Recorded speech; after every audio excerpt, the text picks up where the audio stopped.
တကားတစ်ခုကိုဖွင့်တဲ့အခါမှာ push လို့ရေးထားတဲ့တကားကြီးကိုမြင်ရသားနဲ့အားသုံးပြီးတော့အတင်းကြီးဆွဲဖွင့်ဘူးလားပြီးလို့ရှိရင်တော့ခံကို့ဖို့ပေါ့နော်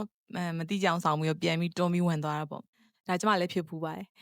ဒါမှမဟုတ်လို့ရှိရင်လမ်းဖြတ်ကူးတဲ့အချိန်မှာလမ်းလေကောင်မှာဒီအသွားလမ်းနဲ့အပြန်လမ်းကိုခြားထားတဲ့ကျွန်းရှိရပေါ့နော်အဲ့ကျွန်းမရှိတဲ့လမ်းမျိုးကိုဖြတ်ကူးဘူးလားလမ်းကျယ်လေဒါစိတ်ဖိအားများလေပဲပေါ့နော်ဘလို့ကူးလို့ကူရမှမသိပဲဖြစ်သွားတော့တဲ့ခံစားချက်မျိုးဖြစ်ဖူးလားပေါ့ဒါမှမဟုတ်လို့ရှိရင် food delivery app တစ်ခုကိုဖွင့်လိုက်တယ်ပေါ့နော်ကိုကဘိုက်စာနေတယ်ဒါပေမဲ့ဖွင့်လိုက်တဲ့အချိန်မှာစားတော့ဆိုင်ကအခု100ကျော် list ကြီးကကျလာတယ်ပေါ့နော်ဒါကိုမြင်လိုက်ရတဲ့အချိန်မှာဘာလို့မှာလို့မှာမှမသိတော့ဘဲနဲ့ငါဒီနားတစ်ခုခုပဲသွားဝယ်စားလိုက်ပါတော့မယ်လေဆိုပြီးတော့ app ကိုပိတ်ပြီးတော့မှပြန်ထွက်လာဘူးလားပေါ့နော်အဲ့တော့ဒါမျိုးတွေဖြစ်ဖူးရဆိုလို့ရှိရင်ဒါကအသုံးပြုတဲ့သူကမသုံးတတ်လို့မဟုတ်ပါဘူးဒါကိုစိတ်ပိုင်းဆိုင်ရာဝန်တော့ဝန်ဖို့ cognitive load လို့ခေါ်ပါတယ်အဲ့တော့ဒီဗီဒီယိုလေးထဲမှာကျမပြောပြသွားမှာကတော့ဒီဇိုင်းကောင်းရင်ဘာလို့စိတ်ကို relax ဖြစ်စေပြီးတော့ဒီဇိုင်းမကောင်းရင်ဘာလို့စိတ်ကိုပင်ပန်းစေလဲဆိုရဲအကြောင်းအရာလေးကိုပြောပြသွားမှာပဲဖြစ်ပါတယ်။ Okay ဒါဆိုလို့ရှိရင်ကျမတို့ရဲ့အုံနောက်က RAM လိုမျိုးပဲ storage ကအကန့်အသတ်ရှိရလို့တွေးကြည့်လိုက်အောင်ပေါ့နော်။အုံနောက်မှာယာယီဒီ information တွေကိုတင်ထားလို့ရတဲ့အတိုင်းအတာကအကန့်အသတ်ရှိရယ်။သူက unlimited မဟုတ်ဘူးပေါ့နော်။ cognitive load ဆိုတာကတော့ဒီအလုပ်တစ်ခုကိုပြီးမြောက်ဖို့အတွက်အုံနောက်ကနေပြီးတော့မှသုံးလိုက်ရတဲ့ကိုယ့်ရဲ့အားထုတ်မှုပမာဏကိုဆိုလိုတာပေါ့နော်။အဲ့တော့ဒီဇိုင်နာကဒီဒီဇိုင်းတစ်ခုကိုဆွဲတဲ့အခါမှာဒီလိုမျိုးအချက်တွေကိုများများ user ကိုလုပ်ခိုင်းလေ user ဘက်မှာ mental load ကပိုပြီးတော့လေးပဲဘယ်လိုချက်တွေလဲဆိုလို့ရှိရင်သူ့ကိုအများကြီးစဉ်းစားခိုင်းတာဒါမှမဟုတ်လို့ရှိရင်လည်းအလွတ်မှတ်ခိုင်းတာ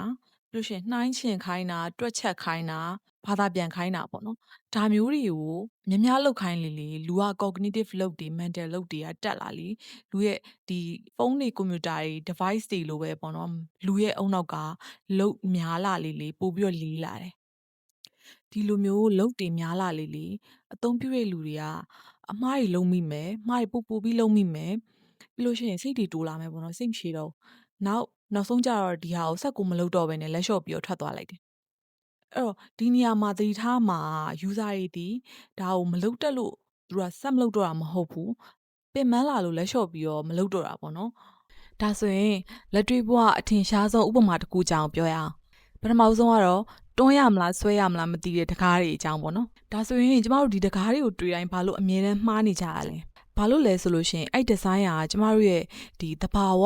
natural instinct ပေါ့နော်အလိုလိုသိစိတ်နဲ့သူကဆန့်ကျင်နေလို့ပေါ့တကားမှာဆွဲလို့ရတဲ့လက်ကင်တက်ထားပြီးတော့မှဒီတကားကတွန်းရပါမယ်ဆိုပြီးတော့ရေးထားတာမျိုးပေါ့နော်ဒီချိန်မှာခုနကအလိုလိုသိစိတ်နဲ့ conflict ဖြစ်သွားပြီအဲ့လိုရေးထားရဲဆိုလို့ရှိရင် user ကအဆင့်5ဆင့်လောက်စဉ်းစားရတော့မယ်ပထမဦးဆုံးဒီစာတိုင်းကတ်ထားတာကိုအရင်ဆုံးသူသတိထားမိမှရမယ်ပြီးလို့ရှိရင်နောက်တစ်ဆင့်အနေနဲ့ကသူဒီစာကိုဖတ်ရမယ်ဖတ်ပြီးတဲ့အချိန်မှာဒါကဘာကိုဆိုလိုတာလဲဆိုတော့သူစဉ်းစားရမယ်ပေါ့နော်ပြီးလို့ရှိရင်ကိုယ့်ရဲ့အလိုလိုသိစိတ်ကဒါကိုဆွဲချင်တယ်ဆိုတဲ့ဟာကိုအဲ့ဒီ instinct ကိုသူကထိန်းထားရမယ်ပြီးတော့မှသူကဒါကိုငါတွန်းရပါမှငါတွန်းရမှာပါလားဆိုပြီးတော့သူကတွန်းရမယ်ပေါ့နော်အဲ့တော့ဒီတကားလေးတစ်ခုဖွင့်ဖို့တောင်မှဒီလောက်အဆင့်ဆင့်စဉ်းစားနေရတယ်ဆိုလို့ရှိရင်ဒါကမလိုအပ်ဖ ೇನೆ သူ့ရဲ့ energy ကိုဖြုံးတီးနေတာပေါ့နော်ဒီဇိုင်းကောင်းတယ်ဆိုတာက user ကစဉ်းစားနေစရာကိုမလိုတာမျိုးပြောတယ်လို့ကျမကတော့ထင်တယ်ဒီဇိုင်းမကောင်းဆိုလို့ရှိရင်တော့ဒါကinstruction တွေအများကြီးလိုလာပြီပေါ့နော်အဲ့တော့ကိုဆွဲထားတဲ့product တစ်ခုကစာရင်းနဲ့အများကြီးရှင်းပြနေရတယ် manual တွေအများကြီးထုတ်နေရတယ်ဆိုလို့ရှိရင်တော့ဒါဒီဇိုင်းကတစ်ခုခုလွဲနေပြီလို့ထင်ပါတယ်ဒါဆိုရင် digital လောကကနေခဏထွက်ပြီးတော့မှလမ်းမတွေအကြောင်းပြောကြည့်အောင်အဲ့တော့6လမ်းသွားလောက်ရှိရဲ့လမ်းမအကျယ်ကြီးကိုက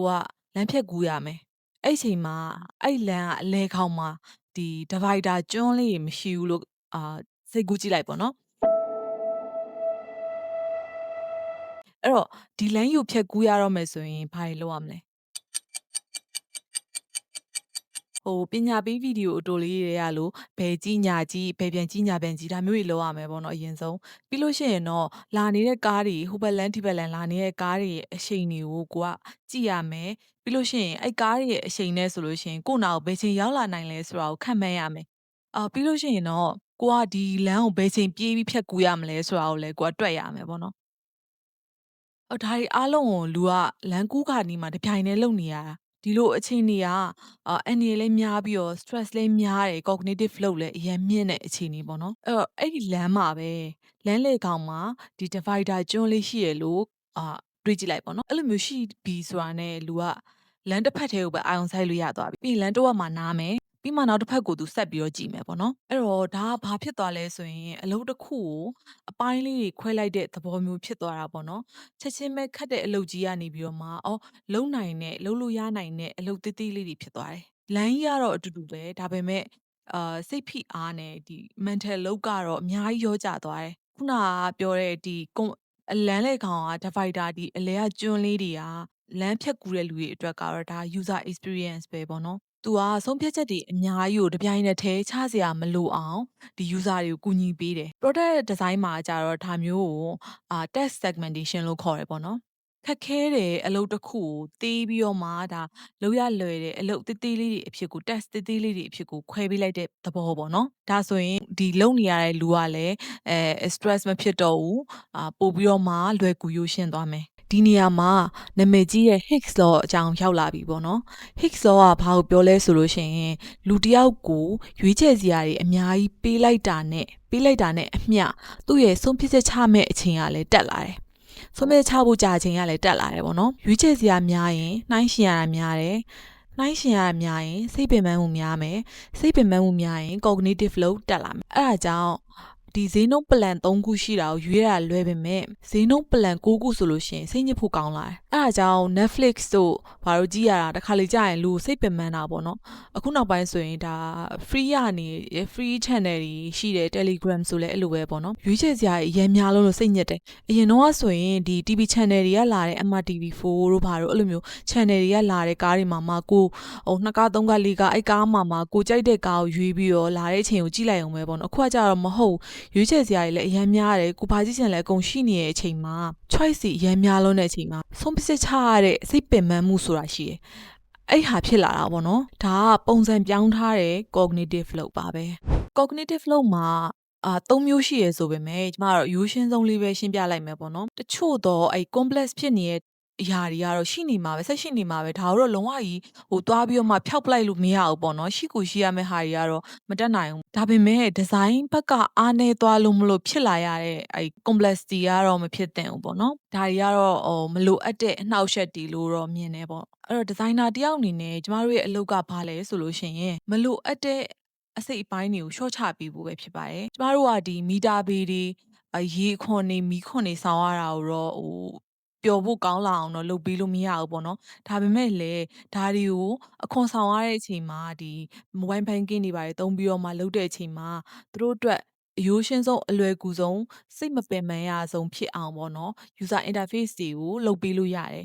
ဒီလိုမျိုးကိုပြောချင်တာပေါ့နော်ဒါဆိုရင် product တစ်ခုမှာဘလို့အချိန်မှာ cognitive load တွေတက်လာလဲပေါ့ဒီ design တစ်ခုမှာနှိပ်စရာ button တွေအများကြီးရှိနေတဲ့အခါမျိုးတွေပြီးလို့ရှိရင်ဘယ်ဟာကတော့အရေးကြီးတဲ့ information လဲဆိုတာကိုတိတိတတ်မပြထားတဲ့အချိန်မျိုးတွေပြီးလို့ရှိရင်ကိုယ့်ရဲ့ product ကို user သုံးတဲ့အချိန်မှာခက်နေရမျိုးတွေအချက်လက်တွေကိုသူ့ဆိုင်ရာစုပေးမထားတာမျိုးပေါ့နော်ပြီးတော့အရင် screen ကအချက်လက်တွေကို user ကို force လုပ်ပြီးတော့မှတ်မိခိုင်းနေရမျိုးတွေပေါ့နော်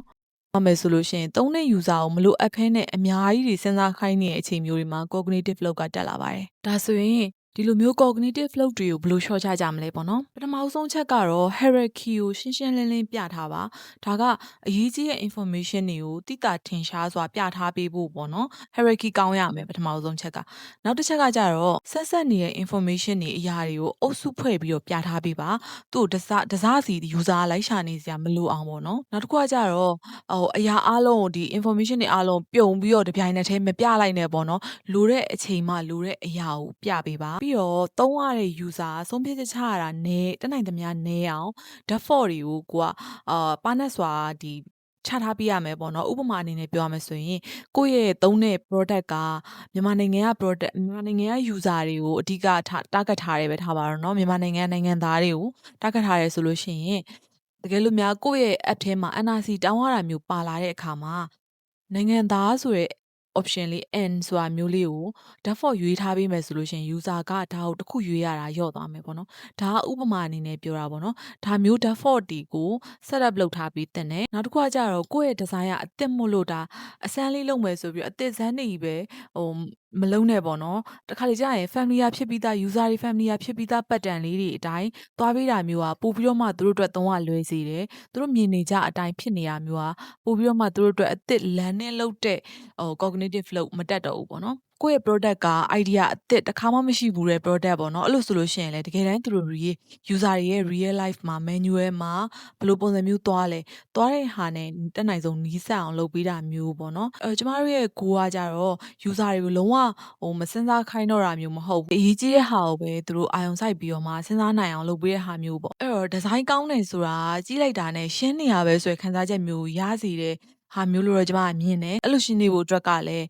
ဒီစိတ်ပင်ပန်းစေတဲ့အရာတွေဒီ complex ဖြစ်တာတွေလို့ရှိရင် stuck ဖြစ်သွားနိုင်တဲ့ဟာတွေကိုတယောက်ကရှင်းပေးထားရတာပေါ့နော်အဲ့လိုရှင်းပေးရတာလဲ product designer ရဲ့အလုပ်ပဲပေါ့နော်တကယ်လို့ကိုယ့်ရဲ့ product ကိုလူတွေကသုံးရတာ